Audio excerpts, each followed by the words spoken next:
আপনার পোষা প্রাণীটি যখন দেখবেন নিজের আর বাড়িতে নেই, গিয়ে ঘুমাচ্ছে অন্য কারো বিছানায়, তখন নির্দ্বিধায় বুঝে নেবেন সে কোথাও পেট ভরে নিয়েছে অথবা তার মন বদলে গিয়েছে।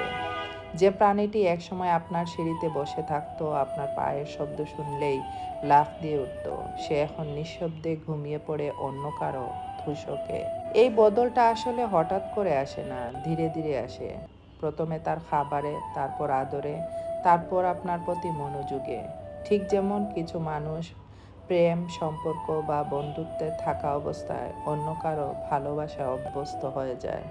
তখন তারা আর আপনার হয় না। আপনার ছায়া থাকলেও তাদের মন অন্যের বিছানায় ঘুমায়। সবসময় মনে রাখবেন, আনুগত্য টাকা বা খাবারে মাপা যায় না। সেটা মাপে চরিত্রে। আর যার চরিত্রে ফাটল থাকে সে আজ না হোক কাল অন্য কারো পাশে গিয়ে ঘুমাবে।